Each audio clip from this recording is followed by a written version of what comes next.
อ่าลึกอีกมื้อนี้เนาะแล้วก็เอาพี่น้องสบายแล้วบัดนี้เกี่ยวข้าวกินน้ำแล้วก็ปั่นเอาเมียนใส่ข้าวเจ้าน่ะบัดปั่นแล้วได้ซะเอาไว้เอาปูไว้นี่ก่อนบ่ทั้งนี้ยังมัดอยู่ทั้งนั้นได้เฮาติ๊บบ่แหละแล้วติ๊บข้าวแหละอู้ทุอักแน่เลยมื้อนี้พี่น้องเอ้ยสบายดีบ่นิวโดยเศร้าบ่ กะบ่เช้าปานใดประมาณเกือบเที่ยงทางบ่ยาวแล้วว่าสิพากันออกบ่ได้พ้อกันโดนเนาะสบายดีเด้อบ่ยาวเด้อเนาะรอคือเก่าเนาะเจ้าเนาะรอใช้หนวดโอ้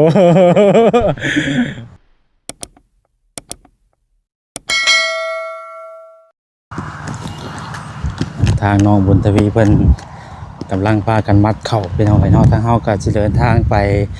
บ้านแม่ลูกหาก่อนเด้อบ้านนี้พี่น้องเอ้ยเนาะทางน้องเพิ่นก็มัดเข่าตัวนี้แล้วก็สิคนเข่าเนาะคนเข่าแล้วก็มื้อนี้คือสิปั้นพี่น้องเอ้ย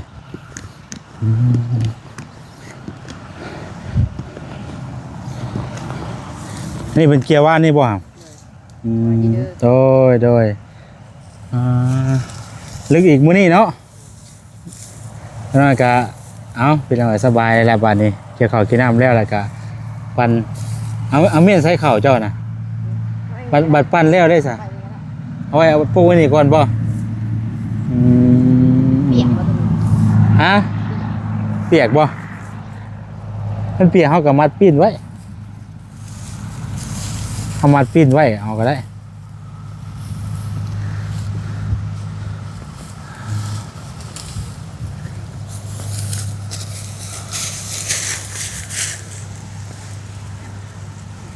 นี่แต่ถ่ารถปั่นมาบัดนี้เนาะกินข้าวแล้วพากันกินข้าวแล้วบ่เจ้านะฮะกินข้าวแล้วกินแล้วว่าพากันกินข้าวบ่กินน่ะว่าสิพากันออกไปโดดก็ได้กินข้าวก่อนว่ามันเที่ยงแหละกินเนี่ยเหรอทั้งพันเมื่อหาไปว่าสิไปเวียกต่อเพิ่นแลว่าสิไปอันใส่นะพี่น้องเอ้ยไปบ้านตำบะกล้วยต่อมันจะไปบ้านบะกล้วยต่อพี่น้องเอ้ยเนาะ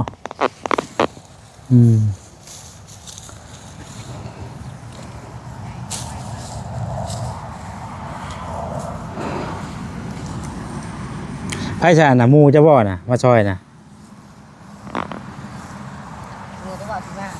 บ่เอาพี่น้องเอ้ยเบิ่งเงินก่อนจะเอาให้น้องเพิ่นพอได้ซื้อน้ำซื้อในกินก่อน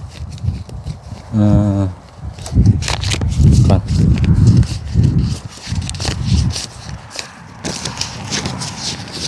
ครับไปซื้อน้ำกินไปเอาซื้อน้ำกินเด้อเอาไว้ไปซื้อน้ำกินเด้อโดยพี่น้องเอ้ยน้ำซื้อในสู้กันกิน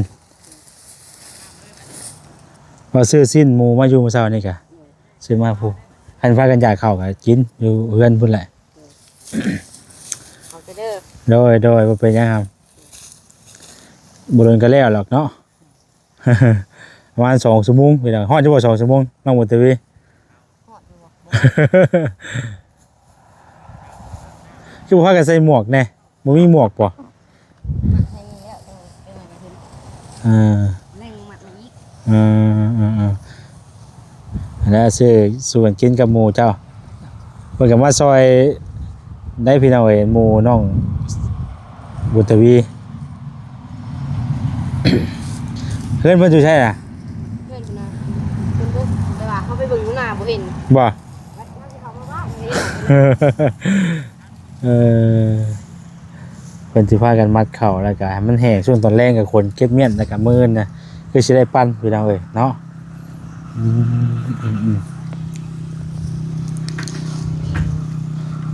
ให้อีก3ให้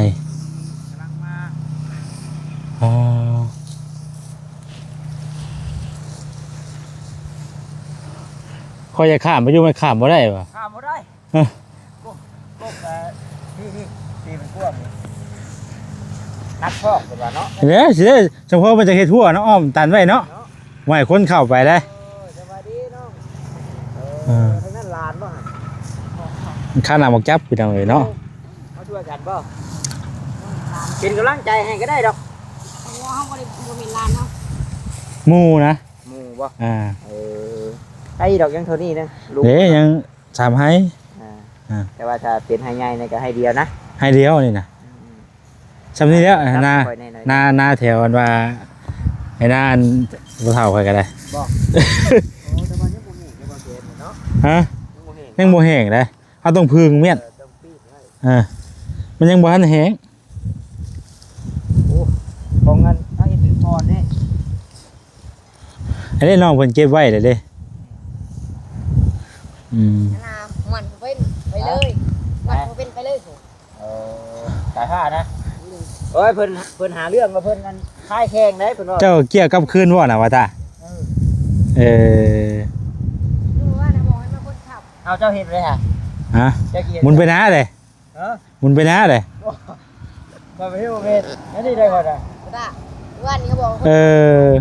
มันก็ง่ายแล้วเจ้าเคยใช่เนาะ แม่น คือเขาบอกคือเขาแบบได้ปิ้นขึ้นมาอีกได้บัดนี้แล้วเกี่ยวกับคืนอีกได้นะ บ่ เออ ก่อนตุ้ยครับเฮ็ดบ่ปั่นเพิ่นเขาเปียกครับ แค่แต่แท้ดิ อุ้ย มันโบราณละ ฮะเอ้ยเห็นอึบเลยนี่ เจ้าทายไหมว่าน้องบุญทวีปีนี้เพิ่นได้สอบ เช้าสองเต็มที่เช้าเอสเช้าสองไป ข่อยน่ะ40กว่าน่ะ 40 เออว่าจะทาย40 เอาพี่น้องเนาะเบิ่งจากกองเข้านี่เบาต้า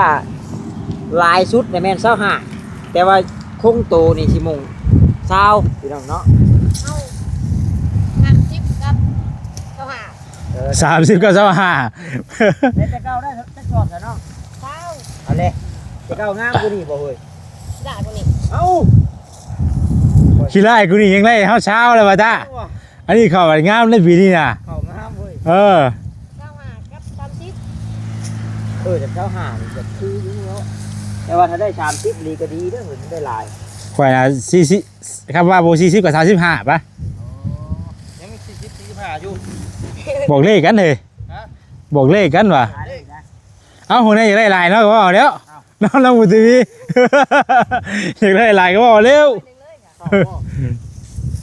เข้านี่แล้ว ได้หลายเนาะ ว่าไม่ได้ลายดิ ลองดูบอสลีจะว่าเจ้าบ่เคยเห็นหน้านะ มันเข้าบ่เป็น เอาจักเอาดีแล้ว ให้เราจับกล้องได้อยู่ จับกล้องน่ะได้อยู่ พ่อเด้อ เข้ามาน้ำนี่ก่อนบ่ถนัดแต่ก็ว่าเลือกชุดของน้ำนี่ก่อนถนัด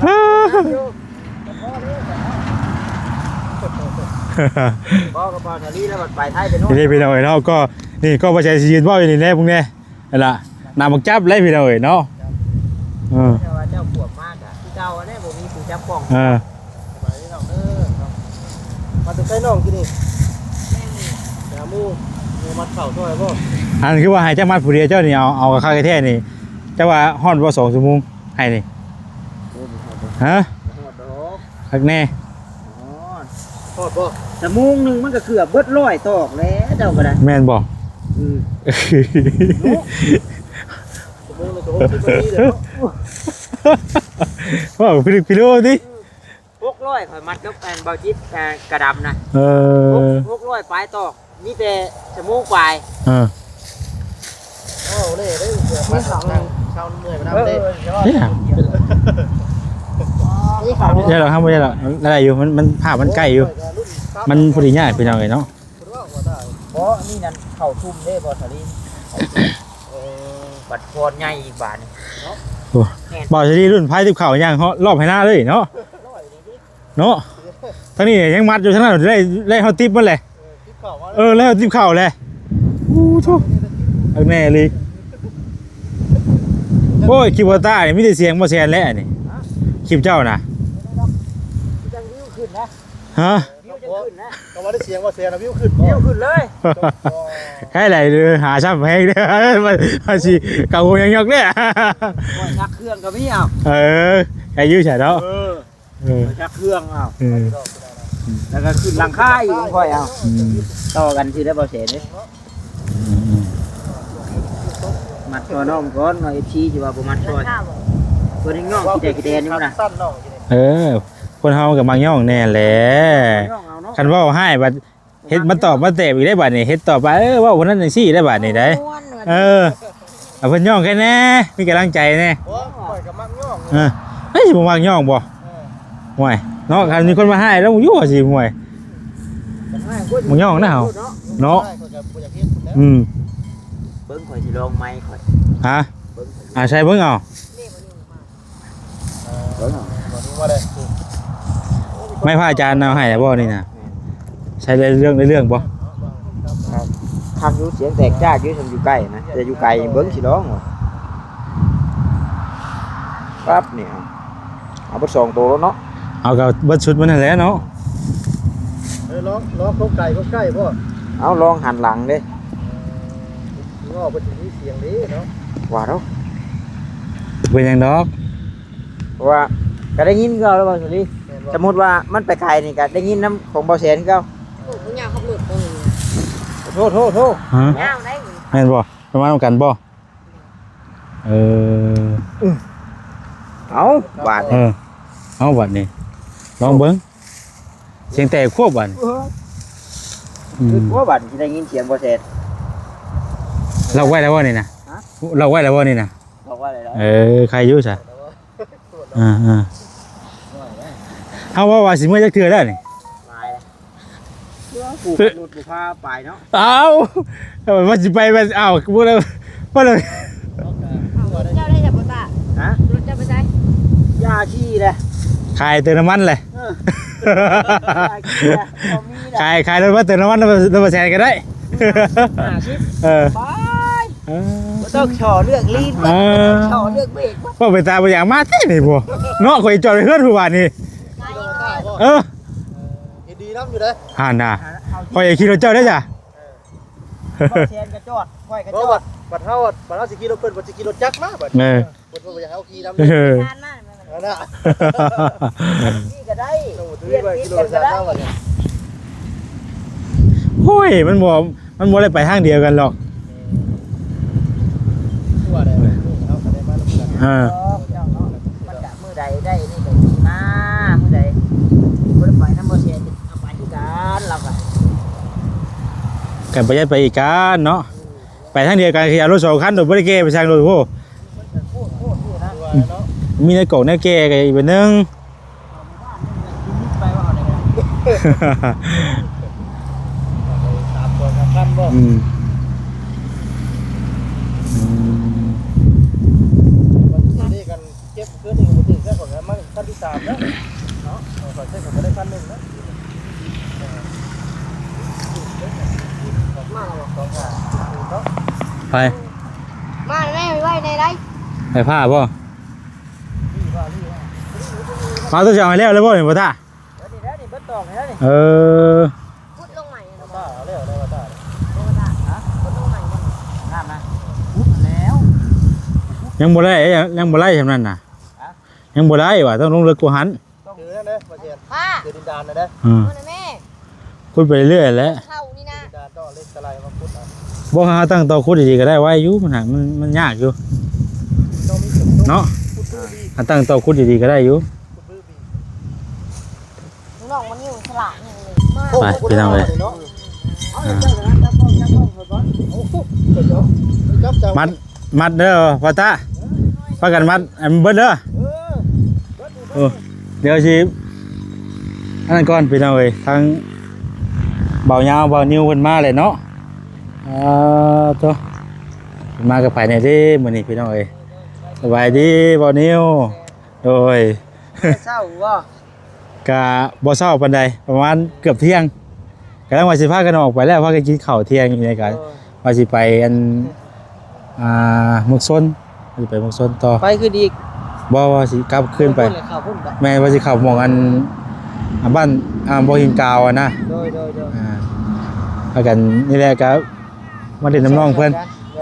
ได้เรียบร้อยผมจะเห็นเนาะ เออเพิ่นเกียร์แล้วเพิ่นเกียร์แล้วแต่ว่าอันนี่บ่คือมื้อนี้บ่ ม มาอยู่ท่านประธานจ้ะนะ พักกับแฟนได้มื้อนี้วันนี้ บ่าวพัดไส้บ่ยาว อ๋อ สามคน โดย เลย ได้มาดิดน้ำน้องเพิ่นบ่มีหยังเราคือจังได๋เนาะทางเฮาก็ได้ มาแวะมาลิ้นน้ำเพิ่น โดยมาเยี่ยมมาช่วยกัน โดย จะดีแล้วมาหลาย ดีใจน้ำน้องเพิ่นนั่นแหละเฮือนก็สิแล้วแหละเนาะ โดย มารอบก่อนน่ะยังมีแต่ทรงแต่สาวซี่สำราบอยู่ มารอบนี้โดยหัวมีโค้งที่ก็อุ่นใจในนิดนึงเนาะ มูใจในนิดนึงได้อุ่นใจลายได้พี่เราเอ้ยเนาะ เออ เดี๋ยวสิแล้วแล้วเนาะสั่งกับพักเลย สร้างมันพักกินข้าว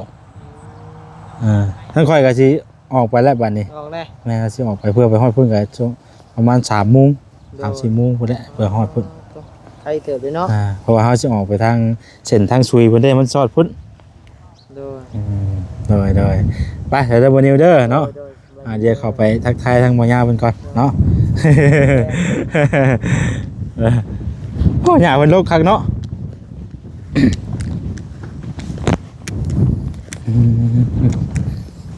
ว้าวตัวพี่น้องเอ้ยเนาะทางหมอยาพี่น้องเอ้ยบ่ได้พ้อกันโดนเนาะสบายดีเด้อหมอยาเด้อเนาะรอคือเก่าเนาะเจ้าเนาะ รอใช้หนวด โอ้ยเลย มากันจะคน 3 คน ตามกันบ่พวกมึง กะ เป็นบางมือเนาะ ส่วนลายกับไปกับบอสลี่2 คนบอต้ากันยิงตามบางมือกับไปบางมือกับยิงตามนั่นแหละเพิ่นกะเกี่ยวข้าวเกี่ยวน้ำเด้เมื่อใดเกี่ยวข้าวเกี่ยวน้ำเพิ่นกะยุดซะก่อนสินะ เดี๋ยวเพิ่นดับโบ ยังอยู่ อัน ค่อย เข่ายัง อันบอต้าก็ยังอยู่หน้าใกล้เฮือนเพิ่นนั่นแหละเจ้าเด้เกี่ยวข้าวเกี่ยวน้ำบ่ได้เฮ็ด บ่ได้เฮ็ดนะข่อยบ่ได้ออกไปหน้าแต่หุ่นบ่ได้เรื่อยๆเฮ็ดนะ โดยไปทางไหนแน่ช่วงนี้ ช่วงนี้บ่ช่วงนี้ก็มีแต่มานี่แหละช่วงนี้ อ๋อ มาเบิ่งงานก่อนเส้นทางเพิ่น สร้างเพิ่นกินข้าวให้เพิ่นพักผ่อนเป็นจังได๋ชาเรื่องเพื่อนน้องบุญทวีแล้วเพิ่นเลยบ่ได้ว่าในใด งบ งบน้องเพิ่นตอนนี้บ่มีแต่น้ำบ่ยาวเนี่ยมีอยู่10 ล้าน โอ้ ล้านก็คือสุดโครงหลังคาส่วนก่อหยังก็จังว่ากัน โอ้ เดี๋ยว แต่ว่าเฮ็ดตัวนี้แล้วก่อนเนาะเฮ็ดโครงแล้วก่อนเนาะ ว่างานงบเนี่ยมีน้ำข่อยกับน้ำบ่ดี โอ้ น้ำบ่บุญแต่ละวันมื้อนึง โดยดีใจนำน้องๆเพิ่นเนาะสิได้อยู่ได้เซานั่นนะหน่อยก็ได้ก่อได้หยังให้เพิ่นจะมีคุ้มหลังคาก็ถือว่าโอเคแล้วเนาะบ่ได้ชนได้เซานั่นบ่แหละ ก็ถือทางบ่แสนมากก็บ่ได้มีหยังพี่น้องเอ้ยเนาะ เป็นหยัง แวะมาเล่นอย่างน้องเพิ่นนี่แหละ มาช่วยกันช่วยกัน ยินดีนะเพิ่นพี่น้องเอ้ยเนาะ ย่างๆอยู่เนาะ โดย เด้อพี่น้องเนาะ เออ คักกะลีหนวดเพิ่นเนาะ ทักว่าสู่ของว่าเทนบ่ได้เนาะ ว้าวโอ้เจ้าเพิ่งหลายแล้ว โอ้เจ้าก็ว่าเจ้าหลายกัน จะไม่รวมเนาะ เอาย่างมาดีกว่า พวกนี้ปลาที่เขาอีกแล้ว ทั้งหมดมัดได้ทั้ง ท่านั้นมาทางนี้เลยใส่ที่เขาแล้วบ่โคตรโพดี สวัสดีเด้อ มาได้มือล่ะมาได้มือล่ะ ก็นั่นแหละมีแต่กำห้องน้ำได้ห้องน้ำแต่ กำลังสิเริ่มไปห้องน้ำเนาะ แมนงบทั้งงบน้ำกันนี่แหละน้ำพอดีนี่แหละ แต่ว่ารวมกันเนาะสมทบกัน งบห้องน้ำเนี่ยมี200 เหรียญ อืม เอาเงินเรียนกัน4 ล้าน2 แสนเนาะ โดย นั่นแหละ สิด้านปลาย ที่กะแล้วก็ส่วนมันสิพ่อหรือบ่พ่อนี่ก็เฮาก็เอาจากตัวที่ในเฮือนในซ่านนั่นเด้พวกปูนพวกหยังก็เอาในเฮือนในซ่านใส่กันเนาะแล้วจากโครงหลังคาก็แม่นทั้งว่ากันเรื่องตัวอัน ตัวกอ โอ้ ขั้นตอนงานกอมันก็หลายอย่าง เพราะมันเป็นตอนไปได้เนาะ เพราะว่าเฮาบ่ได้ มัน เป็น ขั้น เมาแต่ตอนแรกเลยโครงงบเฮาบ่ได้มีแต่ นี่เฮาจ้างเป็นตอนเนาะตามงบเฮาแน่ว่าซั่นซะเนาะงบเฮามีสำหรับเฮาก็เฮ็ดไปซำนั้นตาม ทำสรุปตอนนี้ก็คือให้มันแล้วตัวนี้ก่อนเลยจังจะมาสรุปว่างบน้องเพิ่นเงินเท่าไหร่กัน โดย เรื่องก่อนแต่ว่าท่านได้พ่อแล้วพี่น้องเนาะตัวงบเนี่ย เอาซอยกันหลายทางกันแล้วเนาะทั้ง โดย บอต้าบา โดย เนาะกันพี่น้องเลย โดย มันเข้ามานำกันเรียบร้อยแล้วดิเนาะ หมดอยู่ เออ 30กว่านี่จัก ที่นี่บ่ อีหยังอันน่ะนะ ตอก ตอกบ่ เนาะ เดี๋ยวว่าเป็นในเป็นนิ้ว โอ้ เนาะ อะไร เตาจะดูได้กินเอาว่าแทน เออ เตาเดือมเนาะดิ อยู่บ่กล้าโค โอ้ย คันอยู่แล้วว่าโอเคเข้าใจได้เด้อว่ายาเด้อพากันพากันไปทั้งนั้นก่อนบัดนี้สิไปบ้านปลากล้วยต่อจะเคยไปบ้านปลากล้วย อยู่ใช่คือทำ ไปทางนั้นบ้านตะเลวพุ่นเด้ แต่แล้วนี่เคยไปอยู่ปะเนี่ย บ่นั่นแหละเลยไปอีกนิดนึง เส้นเลย เส้นไปแค่กอกได้เนาะไปทางแค่กอกแล้วก็ข้ามครัวไปรายการแม่นที่บ้านตะเลว มันว่าทางซ้าย40ล้านประหารใจบ่ แม่นนั่นแหละบ่ยาวเลย เพลง ได้ยินได้ เพื่อนน่ะแบบเพื่อนนั่น ไปเลย อหยังก็แบบเพื่อนนั่นพอน้องเอสนั่นนะพอยาวเท่าไหร่ราคาสร้างอ่ะเพื่อนพอน้องเอสน่ะ อันเพื่อนน้องเอสบ่ เพื่อนพ่อเพื่อนน่ะตัวหลังก็สำคัญเล่นบ่เท่าไหร่น่ะ แล้วมันหาคุณ6มั้งเนาะ โดยอันนี้ก็ว่าสิซ้ำกันบ่ได้เฮ็ดใหญ่เดินกันสินะซ้ำกันเลย แต่ว่า 15 15บ่ 15ล้าน โอ้ 13ล้าน มันก็โอเคอยู่เนาะอันนี้40ล้านเพิ่นว่าป๋าโต40ล้าน พอยังไงล้างบ่ได้ตั้งนี้กันล่ะ มันตกก็ 60,000 60,000น่ะเนาะ 60,000ประมาณนี้แหละ มันทำให้ตัวที่เพิ่นก่อแหละ แต่ว่าเฮาก็บ่ได้ตกลงกับเพิ่นหรอกเฮาก็ แล้วก็เป็นสิทธิ์ของเพิ่นเนาะ แม่นเวลาเฮาถามเพิ่นเด้เฮาถามเพิ่นว่าให้เพิ่นเสนอราคาเนาะเฮาก็ถามเพิ่นก็เสนอราคามาบ่แหละวันนี้เฮาก็ล้มกันบัดนี้ว่าเพิ่นสิเฮ็ดได้ซำใดแต่ว่าเฮาน่ะเฮาก็บอกเพิ่นอยู่ว่าถ้าเฮาจ้างที่เฮาเคยเฮ็ดมาน่ะเคยเฮ็ดมาน่ะ15ล้านว่าก็บอกเพิ่นว่า15 50คือจ้างแพงสุดน่ะคือ20สินะ ไม่เลย เพิ่นว่าเดี๋ยวสิปรึกษากันดีก่อนเพิ่นว่านะก็คือว่าเพิ่นบ่เฮ็ดก็เพิ่นก็บอกอยู่ว่าเจ้าเอาสร้างไม้มาเฮ็ดก็ได้นั่นนะเพิ่นก็บ่เป็นหยังเพิ่นว่า แน่มันนะ เอาก็หาสร้างไม้ พี่น้องเอ้ย มันก็เกินไปอยู่มันแพงอ่ะนะเพราะว่าเฮือนมันบ่ได้ใหญ่เด้ว่ายาวคือคันซ้ำนี่ยังว่ามันอีกแบบนึงเด้เนาะอันนี้มันก็คุมยาวเด้มันยาวเด้นี่ นั่นเจ้าเห็นเพื่อนน้องพันธุ์บ่ น้องพัน ที่ผมก็จะปืนนั่นแหละ ยังบ่ทันได้ขึ้นไปจักเทื่อรู้สึกเจ็บปวดมันบ่ บ่แล้วมันน้องพรนี่ เท่าไหร่น่ะค่าจ้าง ทุกล้าน 16ล้านแล้วมันเท่าไหร่มัน7คูณ6ตามที่ข่อย แบบคืออันนั้นก็แล้วบ่ได้เล่นบ่ทั้งรวม เป็นเสร็จไปเลย มีแต่ขึ้นนอนอยู่เลย ทั้งหยังคือจบไปเลย คือเพิ่นเหมาไปเลย สร้างลุงอาจเด้คำว่าเราเฮ็ดเทือนไปตู้6ปีแล้วไม่ตื่นก็ถ้ามามีเวลาก็ไปถามแล้วเบิ่ง อ๋อเพิ่นก็ยังมีเวียกให้อยู่บ่ตอนนี้ มี อ๋อ เฮ็ดเทือนไปตู้6ปีคำว่าก็ถ้ามาบ่อยากถ้าบ่อยากรอนะก็ลองถามทางเบิ่งเนาะ ก็สิสรุปอยู่เดี๋ยวถามเบิ่งเพิ่นคักแน่ก่อนถ้าเพิ่นว่าสมมุติว่าเพิ่นเฮาว่าคันว่าเพิ่นเว้า40เนาะคันว่าเพิ่นลดลงมาให้เฮาเว้ากับเพิ่นไล่กันคือว่า20นี่ก็มันก็ยังว่าทางอยู่กับบ้านเพิ่นเองเลยเด้หั่นนะ ก็ดีตัวนึงอยู่กับบ้านเนาะ แม่เพิ่นก็อยู่กับบ้านเพิ่นเองเลยสิหั่นนะ ไม่ลายมือก็สำหรับทางลุงอาจเพิ่นงามแล้วก็เฮาก็เห็นแล้วอันสีไม้ลายมือเพิ่นก็แต่ว่าสีไม้ลายมือคือบ่แสนว่า40ล้านนี่เฮาก็ยังบ่เห็นจักเป็นอะไรแม่นบ่ ว่าสิแบบไรเนาะอันว่าเพิ่นเฮ็ดออกมาแล้วมันแบบงานสิเป็นจังไดเนาะ บ่แม่นย่องได้บ่แม่นย่องว่าทีมงานลุงอาจได้พี่น้องเนาะไปเบิ่งรถ ว่าแล้วก็คือผู้เฮาจ้างอะมันแบบพอใจด้วยสินะเห็นแล้วก็แบบคือบ่มีหน้าที่ว่าซั่นซะ ไปเบิ่งรถเทือนคำว่าข่อยว่าเทือนน้องพันธุ์น่ะ เนียบเบิดทุกอย่างเนาะ ผู้เฮ็ดงามก็งามดีเลยพี่น้องเอ้ยเนาะใส่ใจกับรายละเอียดทุกอย่างอะนะอย่างงาม เป็นเพิ่นเป็นสร้างชื่อว่าจังได๋มันเพิ่นรับเฮ็ดงานตัวนี้โดยเฉพาะงามละเอียดครับงามภาพอยู่ ก็สิไปร่วมกันอยู่แต่มื้อนี้สิไปจ่ายเงินค่าเช่าเพิ่นมื้อนี้น่ะ ท่านไม่ทันครบเบิดบ่ ก็เฮาไม่ยังบ่ได้ครบแต่ว่าเฮาถามค่าสร้างไว้ที่นะเพราะว่าเฮาก็สิเริ่มซื้อเสาที่นะว่าหยังสิเริ่มซื้อเสาให้เพิ่นแล้วก็เฮาถามก็คือว่าเครื่องมามีครบแล้วก็คือให้เพิ่นเฮ็ดเลยที่นะก็ยังมีเวลาอยู่ประมาณนั้นก็ แม่นสิถามเบิ่งหลายสร้างกันนั้นเนาะ แม่ น้ำเบิ้ง เพราะว่าเฮาก็คือตัวนั้นมันก็อยากสูงอยู่สูงมันโอ้มันทบหนึ่งเลยเนาะ สร้างขึ้นห้องกระไดอยู่เด้ แม่น ทาง นึกว่าเฮาก็เคยเฮ็ดหลายหม่องหลายบอนอยู่เลยนะ สร้างรถสร้างหยังก็มีอยู่เข้ามาเฮาสิหันไปหาเพิ่นนั่นนะ คือว่าได้คันช้างคันเพิ่นเอาขึ้นไปก็จักเพิ่นสิจังได๋เดี๋ยวจังถามเบิ่งเนาะตัวนี้ยังจะคุยกันอีกพี่น้องเอ้ย คือเว้านะกินง่ายอยู่ง่าย เออ กินง่ายอยู่ง่ายไปนอนกับพี่เลย เอ คักอยู่นั่นก็ เดี๋ยวจังสิโอลมกันกับเพิ่นก่อนเนาะว่าสิสรุปกันก่อนพี่น้องเอ้ยติดตามเบิ่งกันแหละ โดย ใจเนาะ โดยว่ายาวเด้อโอเคเด้อว่ายาวเด้อโดย พี่น้องเอ้ยทางเฮาก็สิได้เดินทางไปทางอันบ้านปะกล้วยพุ่นแลบัดนี้เนาะสิไปจ่ายเงินค่าเสาเพิ่นก่อนพี่น้องเอ้ยเนาะสำหรับคลิปนี้ก็จะได้ขอตัวลำลาพ่อแม่พี่น้องไปก่อนอยู่ดีไม่แห้งบ่ทุกท่านทุกคนเนาะสำหรับวันนี้ไปแล้วพี่น้องเอ้ยเนาะสบายดีพี่น้องเอ้ย